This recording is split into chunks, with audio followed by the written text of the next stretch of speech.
So that's the intro rant. But we're gonna talk about Julian Assange before we head on over to Rumble, because this is an important story. If you've been following it, there's not that much radical news. But there were protests, there were demonstrations in the UK where Assange just had a 2-day hearing as to whether or not they're going to rehear or challenge certain parts of the initial magistrate's ruling that threw out his contestation or his opposition to extradition. We'll get there in a second, but first we're going to take a trip down memory lane. And it's going to be cringy. I will apologize for it. I will apologize for the way I used to. Oh God, there he is right there. So I'm going through all of the vlogs because I have a playlist, the Julian Assange playlist. And I figured I'll piece together the summary so that you can all see the evolution of man's descent. Sorry, wrong one. Of man's descent into madness. The radicalization, as some would say, of Viva Frei. I'm joking. It's the awakening of Viva Frei. This is where it started. This is a pieced it together. So enjoy this, and it's cringe. It's hard for me to watch. Yeah, okay, it's playing. April 11th, 2019, Julian Assange is arrested by British authorities in the Ecuadorian embassy in London. Where do we even start breaking this one down? Listen to this intro song. What is this song? It's terrible. I have been following the Julian Assange subject since the very beginning, and I've done a few videos on the subject already breaking things down. So to avoid repetition, I'm not going to repeat myself of what I've said in those videos. Go watch those videos first if you need to be brought up to speed on the Julian Assange situation. Is it me, or was the media surprisingly silent about the fact that Julian Assange just got sentenced to 50 weeks in a high-security UK prison for breaching his bail conditions? I don't think it's just me.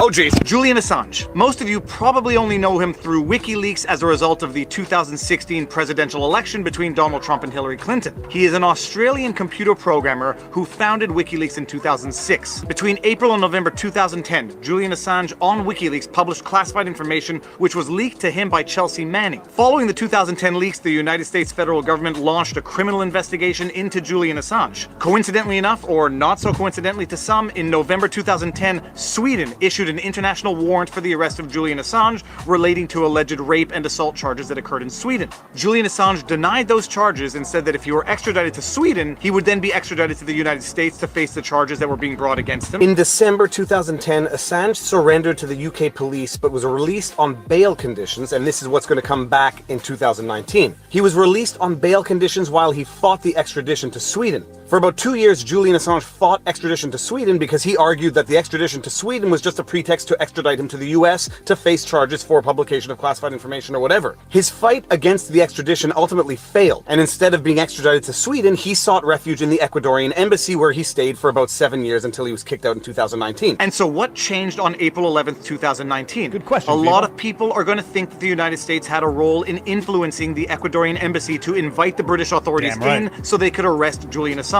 For whatever the reason, the Ecuadorian embassy invited in the British authorities, who promptly arrested Julian Assange. And now the next question is Julian Assange going to get extradited to the United States to face charges for having published classified information that was leaked to him through Chelsea Manning? So I have no doubt the judge did not conduct a fair hearing, did not allow the best presentation of evidence, showed bias throughout, has had a history of ruling in favor of the government, rubber stamping the government, and extradition request.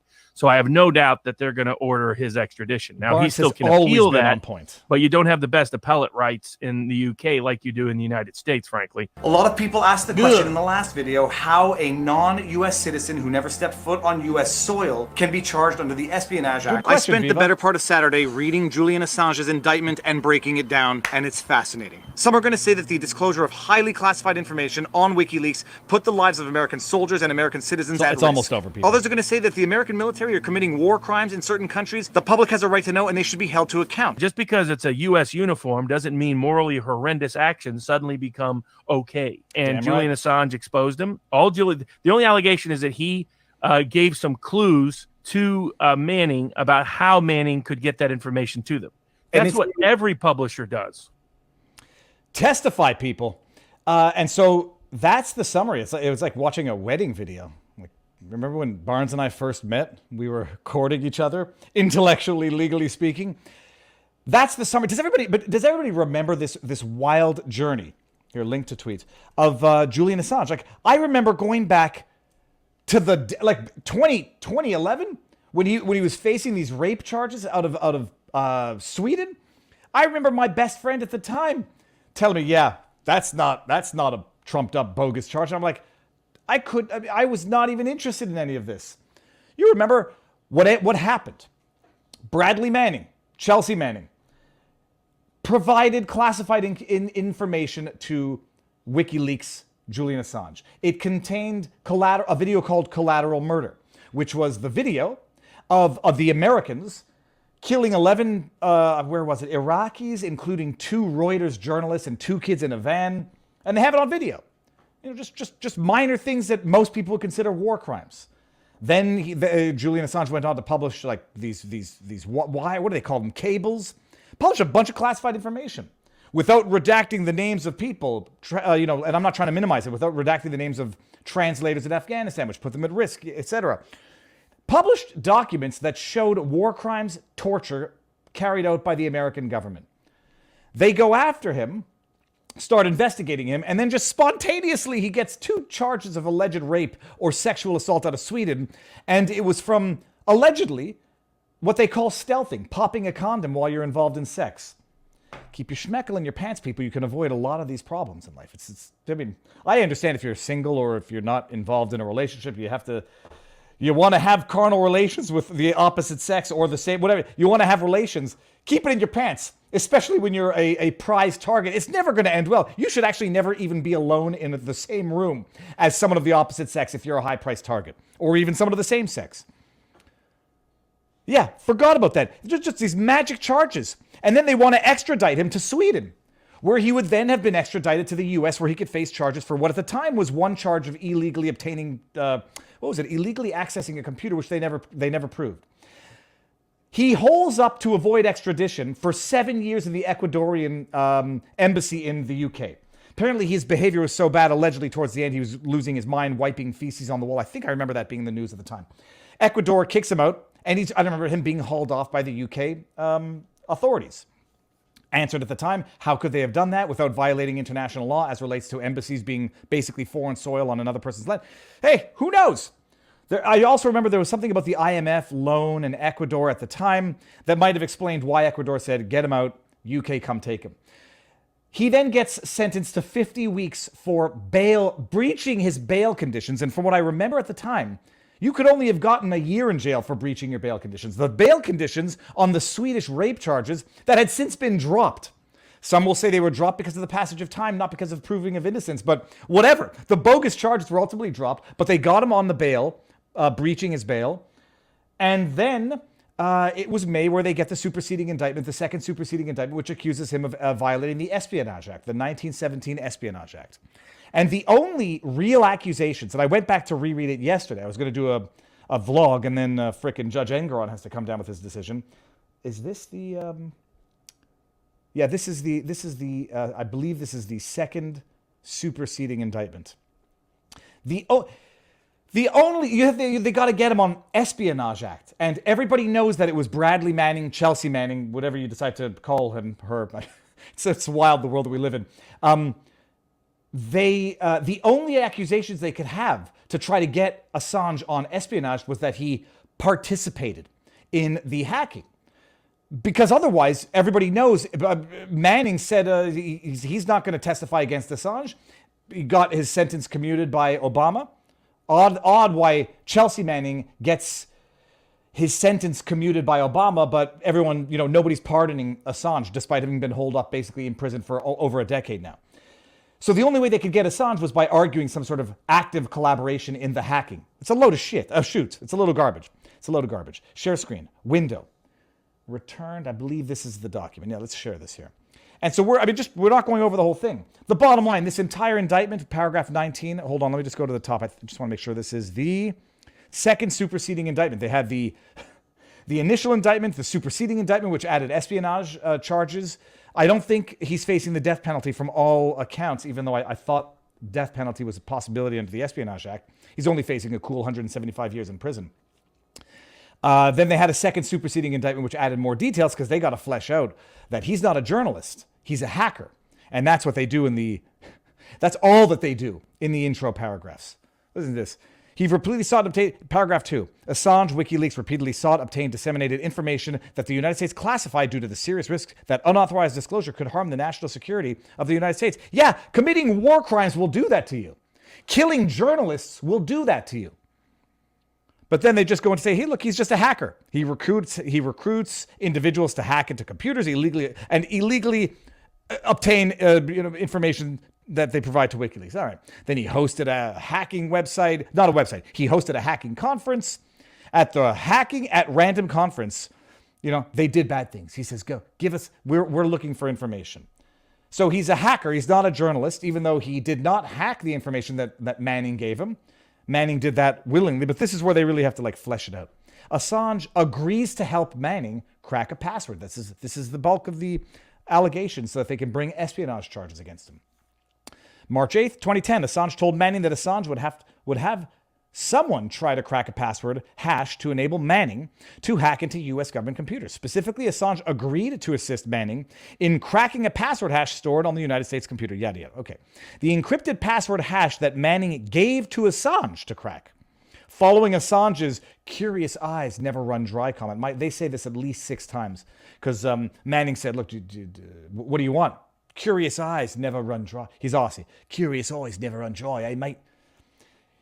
He gives him this thing. He gives it to Assange to crack. Was stored as a hash value in a computer file that was accessible only by users with administrative level privileges. Manning did not have administrative level privileges and used special software, namely a Linux operating system, to access the computer file and obtain the encrypted password hash that Manning then provided to Assange. I'm not going to belabor the point, but even in the second even in the second superseding indictment, the evidence that Assange participated in the hack is thin to implausible. And so they issue the second superseding indictment. Yes, it was under the Trump administration, but now that I know how the deep state did not want Trump pardoning Assange, and now that we know that we had elements of the deep state actively lying to Trump during his presidency, concealing facts from Trump during his presidency, I would be reluctant to place this blame of the superseding indictment on Trump. Maybe that's because of my own bias, and I'm very much aware of that. But knowing that there were interests not acting in line with Trump's interests while he was president, actively undermining his presidency while he was president, I don't place much stock in the argument that this is Trump's fault because this second superseding indictment came while he was president. Because the discussion was whether or not he was going to pardon Assange, and I think he got the stern warning that would be a bridge too far. Yeah, rest in peace. And then the Australian media and all of the propaganda media is still running with the narrative that Assange got this via Russian hacker. A lot of his WikiLeaks documents via Russian hackers. Russian hackers who hacked the DNC servers to provide this to Assange so that he could help Trump get elected. Assange has come out and said, as has Kim.com, it wasn't Russians. We know damn well it wasn't Russians. And there are many people out there who believe it was Seth Rich.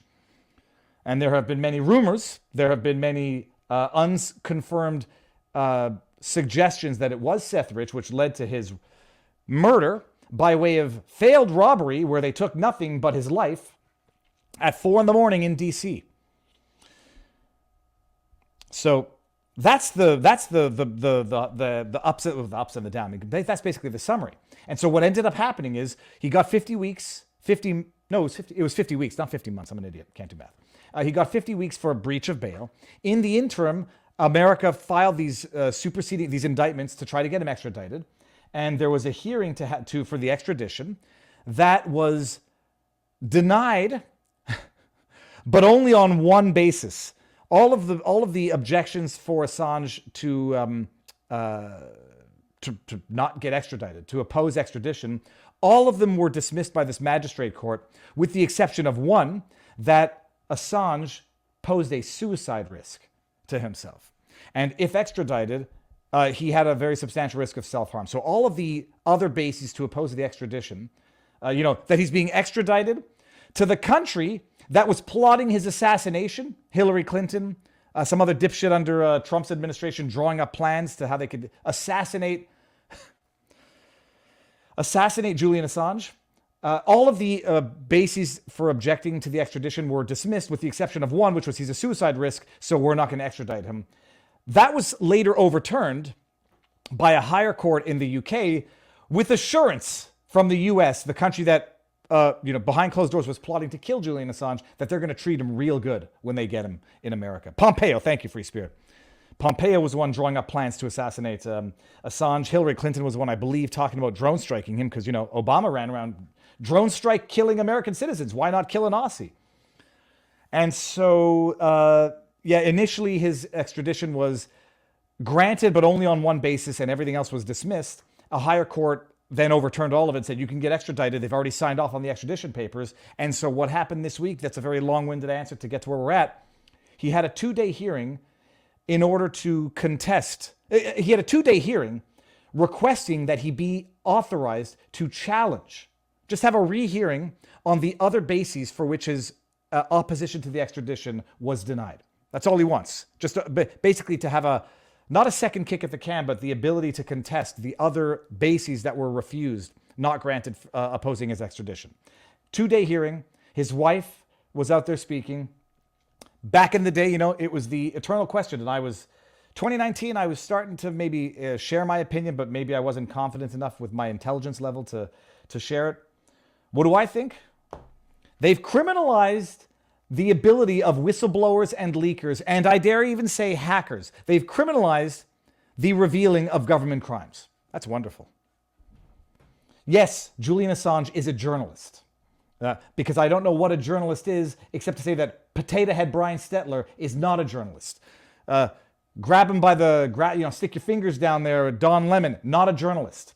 Rachel Maddow, you won't get infected if you get the jab, not a journalist. What we call journalists are propagandists. Who we call hackers are journalists. So I believe he is a journalist. Yeah, damn right it's dangerous when you reveal war crimes committed by a government. You're damn right it's dangerous when you reveal that a government is killing journalists, killing children. Criminalize that? Yeah, you've criminalized journalism and you've basically protected the mob. You've protected the gang. So that's what I think. They had their 2-day hearing, and the ruling is expected to come down. The ruling as to whether or not he gets to retry or rehear or oppose the other bases for which they were rejected. The ruling is going to be issued in March. If it's a no, swiftly carried off to the United States, the country that was plotting his assassination. I'm sure they'll put him in the same jail as Epstein. So it's a bloody outrage. It's a bloody outrage. He risked sources. Here's the idea: don't commit war crimes, and there will be nothing to report, nothing to leak. Yes, there were other things that were not related to the war crimes that he released, like cables going back, and the only purpose for doing that was to embarrass the government. The government should not be operating in darkness, people. Period. Ever. Full stop. The government is not above the people. The government is for the people. And a government that operates in the shadows of its own, in the shadows of the woods where it can hide its own crimes, it's not a government. It's a mob. It's a cartel. It's a gangster, which pretty much is what it is. Epstein jail was shut down. But you get my joke, Internal Machine.